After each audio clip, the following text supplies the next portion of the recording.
വാക്കുകൾ പാലിക്കപ്പെടാനുള്ളവയാണ്. വാക്കുകൾ പാലിക്കുന്ന വ്യക്തികൾ ബഹുമാനിക്കപ്പെടാനുള്ളവരും. അത്തരത്തിലുള്ള ഒരു ബഹുമാന്യ വ്യക്തിത്വത്തിന്റെ മുന്നിലാണ് ഞാൻ നിൽക്കുന്നത്. ശ്രീ കൃഷ്ണകുമാർജി കർമാനോസിന്റെ പ്രേക്ഷകർക്കെല്ലാം സ്ഥിര പരിചിതമായ മുഖമാണ്. ഒപ്പം അദ്ദേഹത്തിന് മുന്നിൽ എന്തു പറയണമെന്നറിയാതെ കണ്ണു നിറഞ്ഞ് സന്തോഷം കൊണ്ട് കണ്ണു നിറഞ്ഞു നിൽക്കുന്ന ഒരു കുടുംബമുണ്ട്. ഇത് ശ്രുതി കഴിഞ്ഞ തദ്ദേശ തെരഞ്ഞെടുപ്പിൽ ഇവിടുത്തെ സ്ഥാനാർത്ഥിയായിരുന്നു. ഇത് ശ്രുതിയുടെ ഭർത്താവ്, 2 കുഞ്ഞുങ്ങൾ. ഇവർക്ക് ഇദ്ദേഹം ഒരു വീട് വെച്ചു കൊടുക്കാനുള്ള തയ്യാറെടുപ്പിലാണ്. അതിന് കാരണമായ സാഹചര്യം അദ്ദേഹം വിശദമാക്കും. എന്തായിരുന്നു അങ്ങ് വന്ന് ശരിക്കും ഒരു ആള് വിളിച്ചിട്ട്, നിങ്ങളെ രാഷ്ട്രീയവുമായി ബന്ധപ്പെട്ട് ഒരു തെരഞ്ഞെടുപ്പ് പ്രചാരണത്തിൽ വന്നപ്പോൾ വിളിച്ചിട്ട് അങ്ങ് ആദ്യം വരുമ്പോൾ അങ്ങയുടെ മനസ്സിൽ തോന്നിയത് എന്താണ്? സഹായിക്കണമെന്നാണോ, വേദനയാണോ, എന്താണ് ആദ്യം അങ്ങയുടെ മനസ്സിൽ തോന്നിയത്? ഇപ്പൊ കവിത നിൽക്കുന്നത് ആ വീട്ടിന്റെ തറയിലാണ്. ഇത് വീടാണ്, ഒന്ന് ആലോചിച്ച് നോക്കണം. അപ്പം അന്നിവിടെ വരുമ്പോൾ ഒരു മഴയും കൂടിയാണ്. ഇതിനകത്തുകൂടി വെള്ളം ഒഴുകുന്നു. ഞങ്ങൾക്ക് നിൽക്കാൻ സ്ഥലമില്ല. മുകളിൽ ടാപ്പോളിനൊക്കെ ഉണ്ട്. ഇതെല്ലാം എപ്പോഴും ഇടിഞ്ഞു വീഴാം.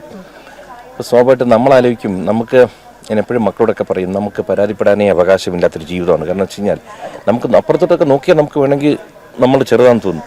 പക്ഷേ വേറെ ചില കാര്യങ്ങൾ നമ്മൾ കാണുമ്പോഴാണ് ജീവിതം എന്തെന്ന് മനസ്സിലാകുന്നത്. അപ്പം അന്ന് എന്തിനെന്നറിയില്ല, മേ ബി ഇവരുടെ കുറേ കാലമായിട്ടുള്ളൊരു പ്രാർത്ഥന കൊണ്ടായിരിക്കും എൻ്റെ മനസ്സിൽ തോന്നിപ്പിച്ചു, കഴിയുമെങ്കിൽ ഒരു വീട് വെച്ച് കൊടുക്കണമല്ലോ എന്ന് തോന്നുക. അന്ന് കയ്യിൽ വലിയ സാധനങ്ങളൊന്നും ഇല്ല, എങ്കിൽ പോലും അങ്ങ് പറഞ്ഞു. അപ്പോൾ ഞാൻ വീട്ടിൽ ചെന്നിട്ട് ഞാൻ പറഞ്ഞു, പിള്ളേരെ ഇങ്ങനെ ഒരു സംഭവമുണ്ട്, അപ്പോൾ അഹാദിഷിക ഫൗണ്ടേഷനിൽ നിന്ന് നിങ്ങൾ കുറച്ച് പൈസ താ. അപ്പോൾ അവരൊരിക്കലും ഇന്നവർ എൻ്റെ അടുത്ത് നോ പറഞ്ഞിട്ടില്ല. കാരണം ഞാൻ പല കാര്യങ്ങളും ചെയ്യുന്നുണ്ട്, ആരും അറിയുന്നില്ലെങ്കിലും അവർ പണം തരാറുണ്ട്. അവരന്ന് ഈ കാര്യങ്ങൾ ഞാൻ ഇവിടുത്തെ വീഡിയോ കാണിച്ചപ്പോൾ പറഞ്ഞു, തരാച്ച ഞങ്ങളും കൂടെ നിൽക്കാം. പക്ഷെ അതുകൊണ്ട് തികയില്ലെന്ന് എനിക്കറിയാം. അപ്പോൾ എൻ്റെ സുഹൃത്തുക്കളടുത്ത് ഞാൻ സംസാരിച്ചു. അപ്പോൾ അതിൽ ഏറ്റവും ആദ്യം തന്നെ KHN എന്ന് പറഞ്ഞൊരു ഗ്രൂപ്പുണ്ട്, Kerala Hindus of North America എന്ന് പറഞ്ഞു. അപ്പോൾ അവർ പറഞ്ഞു ഞങ്ങൾ സഹകരിക്കാം. അപ്പോൾ അതിൻ്റെ പ്രസിഡന്റ് ഉണ്ണികൃഷ്ണൻ എന്നെ വിളിച്ചിട്ട് പറഞ്ഞു ഞാനും സഹകരിക്കാം, കൃഷ്ണകുമാർ തുടങ്ങി വയ്ക്കുക. അങ്ങനെ മേ ബി ഇവരുടെ അതിശക്തമായ സ്വപ്നത്തിൻ്റെ ബലമാണോ ആഗ്രഹത്തിൻ്റെ ബലമാണോ ഇവിടുത്തെ പ്രവർത്തകരായ മെയിനായിട്ട് കൃഷ്ണകുമാർ തന്നെ ഇവിടുത്തെ യുവമോർച്ച ഒരാൾ പുള്ളി എന്നെ കൊണ്ടുവന്നതൊക്കെ. അപ്പോൾ ഞാൻ ഇങ്ങനെ ആലോചിക്കും, ഈശ്വര ഇന്നാണ് വലിയൊരു സന്തോഷം എന്ന് വെച്ചാൽ എനിക്കറിയില്ലേ നീ ശ്രുതിയുടെയൊക്കെ സന്തോഷം എന്താണ്. പക്ഷെ ചില കാര്യങ്ങൾ നമ്മൾ ചെയ്തു കൊടുക്കുമ്പോൾ നമുക്കൊരു സംതൃപ്തിയുണ്ട്. നമുക്ക് കിട്ടുന്നതിനേക്കാൾ നമുക്ക് കൊടുക്കുമ്പോഴുള്ള സംതൃപ്തിയുണ്ട്. മാതാപിതാക്കൾ കിട്ടിയതായിരിക്കാം. ഇന്ന് ഇവരെക്കാളൊക്കെ സന്തോഷം ഞാനാണ്. പക്ഷെ എനിക്ക് കാണിക്കാറില്ല. ഇനി ഇവരുടെ സന്തോഷം ഇവർ പറയട്ടെ. ശ്രുതിയുടെ ഭർത്താവ് പേരെന്താ? പ്രവീൺ പറയൂ. കാര്യം കുഞ്ഞുങ്ങൾക്ക് ഇങ്ങനെ ഒരു കിടപ്പാടം ഇത്രയും ബുദ്ധിമുട്ടി അവർ ജീവിക്കുമ്പോൾ ഉള്ളിൽ ഏറ്റവും വേദനിച്ചത് ഒരു പക്ഷേ ശ്രുതിയെക്കാളേറെ പ്രവീണായിരിക്കും അല്ലേ? അപ്പോൾ അങ്ങ് കൃഷ്ണകുമാർജി ഇങ്ങനെ ഒരു വാഗ്ദാനവുമായി വന്നപ്പോൾ എന്തായിരുന്നു മനസ്സിൽ ഒരുപാട് നമ്മൾ സങ്കടത്തോടെ കഴിഞ്ഞു. സാറിനെ കണ്ടപ്പോഴും ഒരാശ്വാസം, നടക്കും ഒരു വിശ്വാസം നമുക്കുണ്ട്. ഇപ്പൊ ഇതുവരെ നമ്മളെ എത്തിച്ചു. എന്ത് പറഞ്ഞാലും ഒന്നും എനിക്ക് പറയാനില്ല. രാഷ്ട്രീയം എന്ന് പറയുമ്പോൾ പലരും വിചാരിക്കും രാഷ്ട്രീയത്തിൽ നിന്ന് ഒരുപാട് കാര്യങ്ങൾ കിട്ടും എന്നുള്ള പ്രതീക്ഷയോടെ നിൽക്കുന്ന വ്യക്തിത്വങ്ങളാണ് നമ്മളുടെ ഇടയിലുള്ളത്. പക്ഷെ ശ്രുതി അവിടെയും വ്യത്യസ്തയായിരുന്നു. രാഷ്ട്രീയ രംഗത്ത് നിന്നുകൊണ്ട് തന്നെ ഒരു ചെറിയ വീട്ടിൽ ജീവിച്ചുകൊണ്ട് വന്നതാണ്.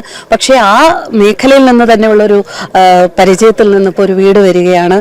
ആ കുഞ്ഞുങ്ങളോട്, അദ്ദേഹത്തിന്റെ കുഞ്ഞുങ്ങളോട്, അവരോടാണ് എനിക്ക് തോന്നുന്നു ആദ്യം ശ്രുതി നന്ദി പറയേണ്ടത് എന്ന് തോന്നുന്നു.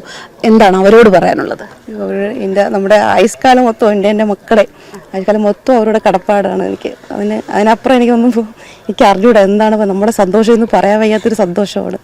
നമ്മൾ ആ ഷെഡ് പൊളിച്ചപ്പോൾ നമുക്ക് സന്തോഷം, സാറ് ഇത്രയും പെട്ടെന്ന് നമുക്ക് ചെയ്ത് തരുമല്ലോ എന്നൊക്കെ ഉള്ളൊരിതായി, ചെയ്ത് തരുമോ എന്നൊക്കെ.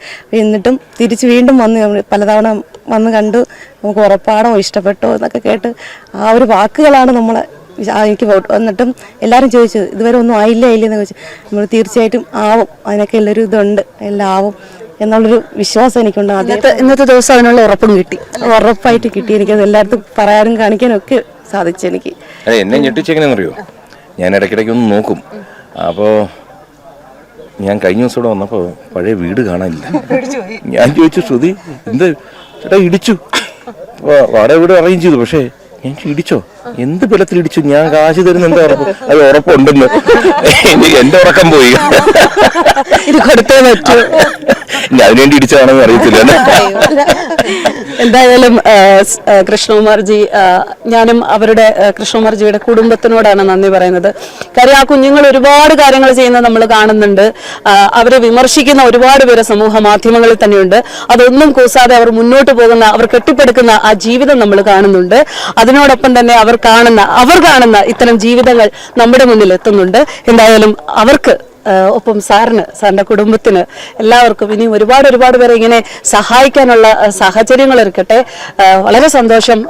അങ്ങിലൂടെ ഒരു സത്പ്രവൃത്തി ഈ ലോകത്ത് വരുമ്പോൾ ഒരുപാട് പേർ അങ്ങനെ മാതൃകയാക്കട്ടെ. വളരെ നന്ദി സാർ. വളരെ നന്ദി.